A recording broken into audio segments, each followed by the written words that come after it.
Good morning, everybody. How are you? Today I'm going to address something really important and clarify something since there's a lot of false information out there.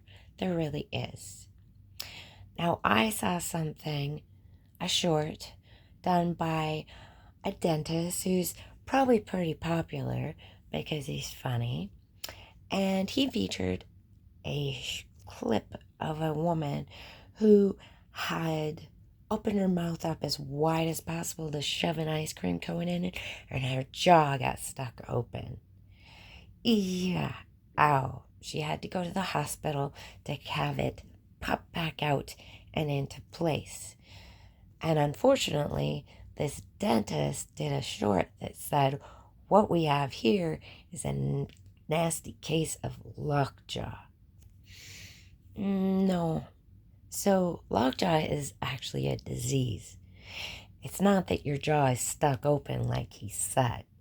So, I really wanted to be sure that you guys understand what it is. So, what is lockjaw? Lockjaw is an actual condition caused by a disease known as tetanus.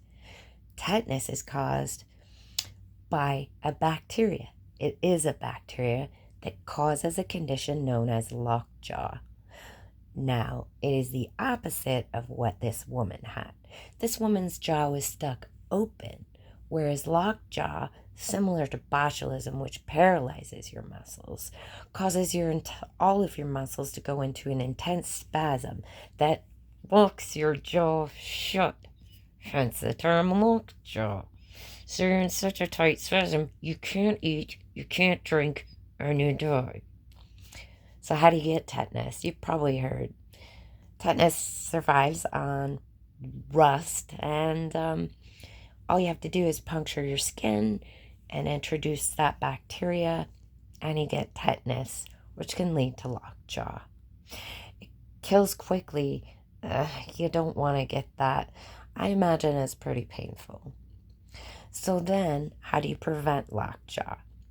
Well, I'm going to go on to vaccines and encourage you to go against that anti-vax hype. And here's why.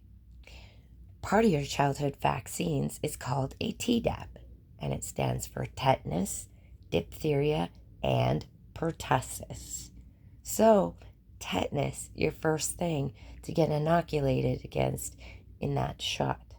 Now, diphtheria is, I believe, a condition that causes the throat to swell up to the point you have problems breathing. So just like tetanus slams your jaw shut and you can't eat or drink, diphtheria swells your throat up, you can't breathe. You may want to look that up and see if I'm right.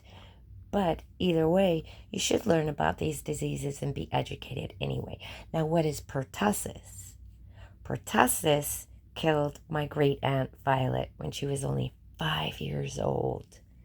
Unfortunately, younger generations today have not known anyone who's actually been killed by any of these diseases that are vaccinated against. So there's the tendency to forget just how important those childhood vaccines are and just how deadly these diseases are. Okay? So pertussis, also known as whooping cough, killed my great aunt Violet, and my grandmother was so traumatized by watching her baby sister cough herself to death on the living room couch. Yeah.